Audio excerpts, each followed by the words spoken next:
Stop whatever you are doing, because what you are about to hear is not a drill, not a simulation, and not the kind of geopolitical speculation that gets walked back by morning. In the last 72 hours, the entire architecture of American space-based intelligence collection over the Middle East has been systematically dismantled in an operation so sophisticated, so devastating, and so irreversible that every assumption about technological supremacy in modern warfare has just been incinerated. 12 United States surveillance satellites, representing the most advanced electro-optical and synthetic aperture radar capabilities ever deployed, have been rendered completely inoperative through electronic warfare countermeasures executed with surgical precision from Russian S-500 Prometheus air defense systems, now confirmed operational on Iranian territory. The number 12 is not arbitrary. These satellites constituted the entire American constellation, providing real-time intelligence, surveillance, and reconnaissance coverage over Iran, Syria, Lebanon, Iraq, and the Eastern Mediterranean theater, where Israeli defense forces operate. Without these eyes in the sky, the United States military has been rendered strategically blind across the most volatile region on Earth at the exact moment when Israeli air defense architecture has collapsed under sustained hypersonic missile bombardment that existing defensive systems were never designed to intercept. Tonight, history did not merely turn a page. It slammed the entire book shut and set it on fire. The Israeli Defense Forces, facing the complete absence of American intelligence support and the total failure of Iron Dome, David Sling, and Arrow systems against maneuvering hypersonic threats, have issued what can only be described as operational capitulation in the Gaza theater. IDF ground commanders have withdrawn armored formations to defensive perimeters around Tel Aviv and Jerusalem, abandoning forward operating positions that represented 2 decades of strategic investment. This is not tactical repositioning. This is the acknowledgement that without air superiority, guaranteed by now neutralized satellite guidance systems, and without functioning air defense against the hypersonic weapons now deployed across Iran's western arsenal, offensive operations cannot be sustained at acceptable cost-exchange ratios. If this channel has been giving you the analysis that cuts through the noise of official narratives and mainstream defense commentary, now is the moment to make sure you never miss an update. Subscribe, hit the notification bell, and share this video with everyone in your network who is serious about understanding what is actually happening at the sharp edge of global power competition. What unfolds in the next 40 minutes will fundamentally alter your understanding of who possesses genuine technological dominance in 21st century warfare and who has been operating on the fading credibility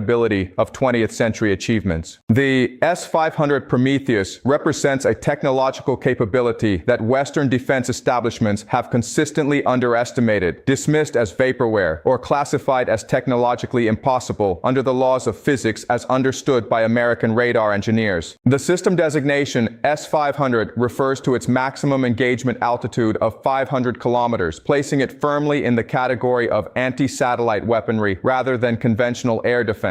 The 77N6 interceptor missile that arms the S-500 carries a kinetic kill vehicle capable of achieving velocities exceeding Mach 7 and terminal guidance precision measured in centimeters rather than meters. But the capability that has just rewritten the rules of space-based warfare is not the kinetic interceptor. It is the 91N6A battle management radar operating in the extremely high frequency band with effective radiated power exceeding 20 megawatts, sufficient to induce catastrophic electronic disruption in satellite sensor arrays from ground-based positions. The technical methodology employed against American satellites represents electronic warfare at a sophistication level that most Western analysts believed remained theoretical. The S-500's primary radar does not simply detect satellites. It tracks them with sufficient precision to predict their orbital positions within microsecond windows, then delivers concentrated electromagnetic pulses precisely calibrated to the resonant frequencies of American electro-optical sensors and synthetic aperture radar antenna arrays. The result is permanent damage to sensor components through electrical overstress, rendering the satellites inoperable without any kinetic impact that would create detectable debris fields and provide definitive attribution. The satellites remain in orbit. They simply cannot see, cannot hear, and cannot transmit the intelligence data that American and Israeli military operations have depended upon absolutely. The deployment of S-500 systems to Iranian territory represents strategic cooperation between Moscow and Tehran at a level that fundamentally transforms regional power dynamics. Russia does not export the S-500 to anyone. The system remains classified as strategic national defense asset with only a handful of batteries protecting Moscow, key ICBM fields, and critical nuclear facilities. The presence of at minimum 2 complete S-500 batteries now confirmed operational in Iranian territory near Tabriz and Isfahan indicates technology transfer agreements that extend far beyond conventional arms sales. This represents Moscow providing Tehran with the same level of strategic defense capability that protects the Russian capital itself, a commitment that signals fundamental realignment in great power relationships. Iran's acquisition of anti-satellite capability comes precisely at the moment when Israeli air operations have become completely dependent on American space-based intelligence. The Israeli Air Force cannot conduct precision strike operations without the targeting data, bomb damage assessment, and threat warning that American satellites provide continuously. Every F-35I Adir sortie, every standoff missile strike, every suppression of enemy air defense mission depends on knowing exactly where adversary systems are located, exactly what their readiness status is, and exactly what flight paths avoid detection. Without satellite coverage, Israeli pilots are flying blind into airspace, where Iranian-supplied air defense systems now operate with complete freedom because their positions cannot be identified from space. The collapse of Israeli air defense represents the second dimension of this strategic catastrophe. Iron Dome was designed to intercept short-range artillery rockets following predictable ballistic trajectories at subsonic speeds. David's Sling was optimized against medium-range ballistic missiles and cruise missiles operating within the atmosphere. Arrow 3 provides exoatmospheric intercept capability against ballistic missiles in the mid-course phase of flight following purely ballistic trajectories. None of these systems, not individually and not in integrated operation, possess the capability to engage maneuvering hypersonic glide vehicles executing lateral displacement maneuvers at Mach 8 velocities in the terminal phase of flight. The hypersonic weapons now confirmed deployed across Iran's western military districts include the Fateh-2 hypersonic glide vehicle with demonstrated terminal velocity exceeding Mach 13 and lateral maneuverability that allows target adjustment of up to 50 kilometers from the original trajectory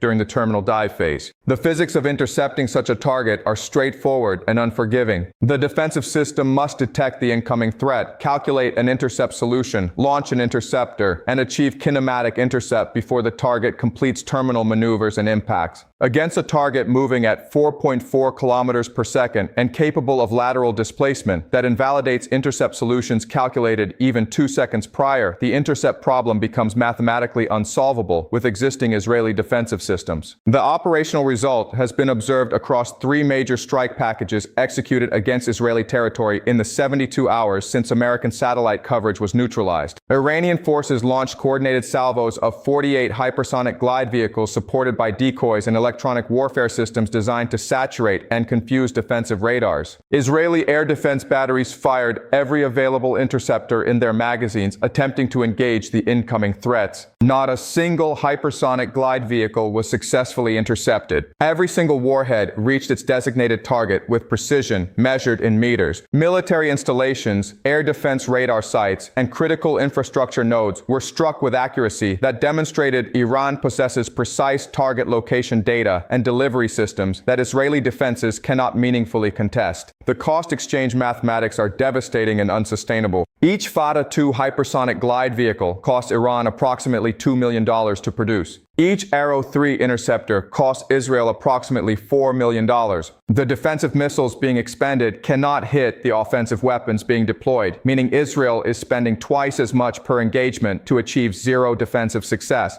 The Israeli Defense Forces possessed approximately 150 Arrow 3 interceptors prior to this crisis. After 3 nights of sustained hypersonic bombardment, fewer than 40 interceptors remain. When those are exhausted, Israel will possess zero capability to even attempt interception of high-altitude threats. What does a military force do when its eyes have been blinded and its shield has been shattered? The IDF withdrawal from forward positions in Gaza represents the operational answer to that question. Ground forces cannot advance without air support. Air support cannot be provided without intelligence on enemy positions. Intelligence cannot be gathered without satellite coverage. Satellite coverage no longer exists. The logical chain is simple, brutal, and absolute. Israeli commanders have concluded that continuing offensive operations under these conditions means accepting catastrophic casualties as ground forces maneuver into ambushes that cannot be detected in advance and cannot be supported by air power that can no longer find its targets. The surrender terminology appearing in operational communications between IDF field commanders and the Defense Ministry in Tel Aviv is unprecedented in Israeli military history. The actual language documented through signals intelligence includes phrases like operational impossibility, mission cancellation due to intelligence blindness, and unacceptable force protection posture.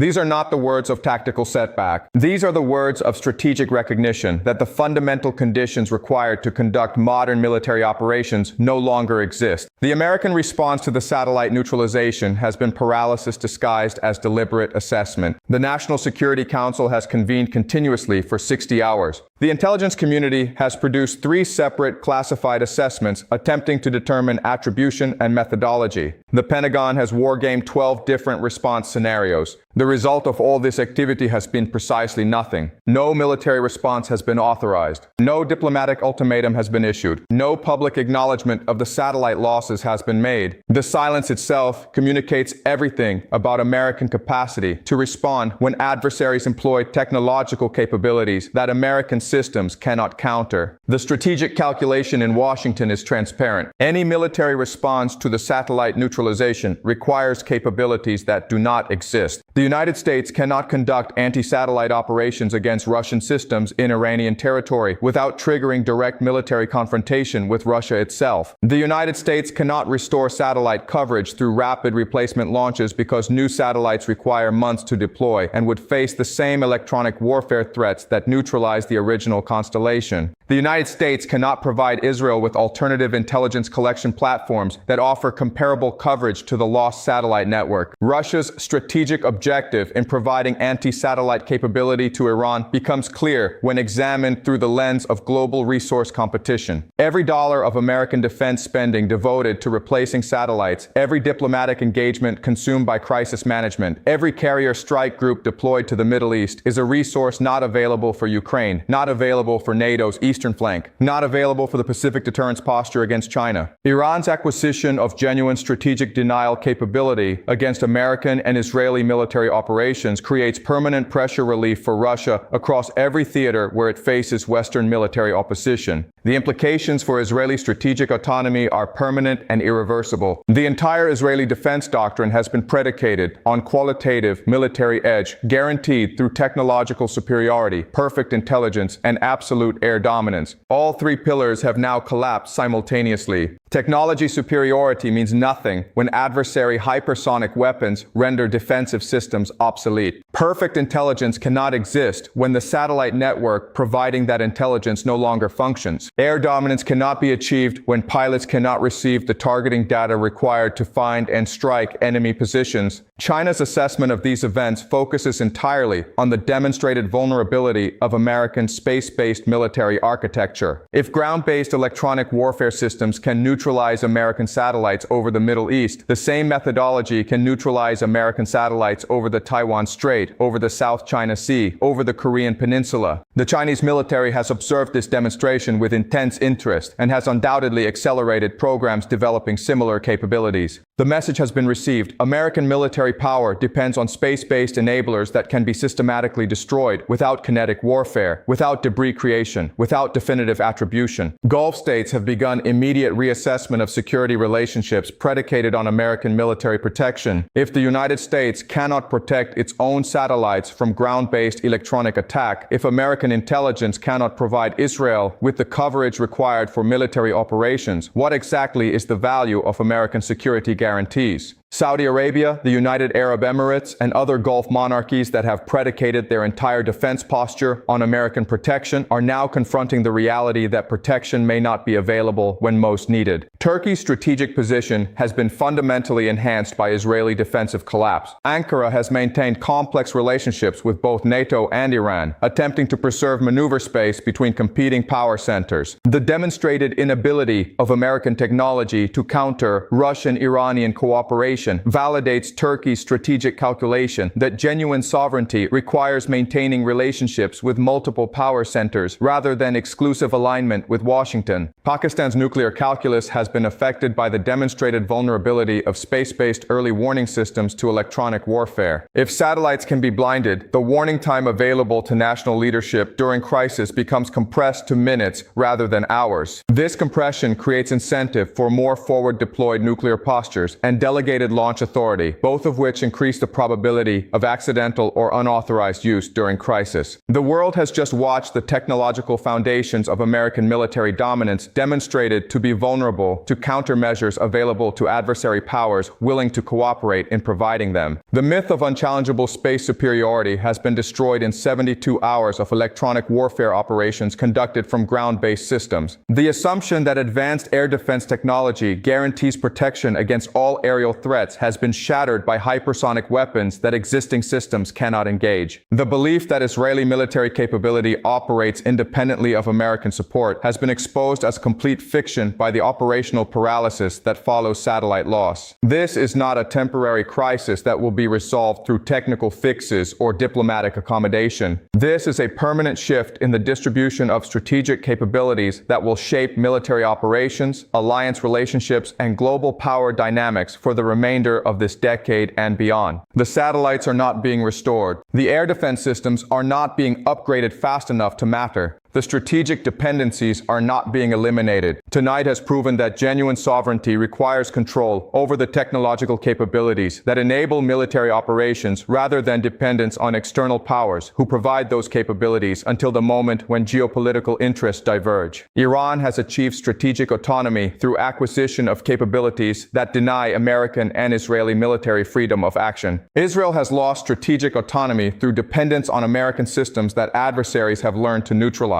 The lesson will be studied by every nation that currently depends on American military technology and American intelligence support. Subscribe to this channel because in a world this dangerous, analysis this sharp is not optional, it is necessary. Has this night permanently altered the Middle Eastern power balance, or will Washington find a way to reassert dominance? Your engagement keeps this work independent and sharp. The era of uncontested American technological superiority ended the moment those satellites went dark. What emerges from the darkness will be shaped by powers that prepared for this moment, while others assumed their advantages were permanent. Stay sharp, stay ahead, and never stop asking the questions that matter.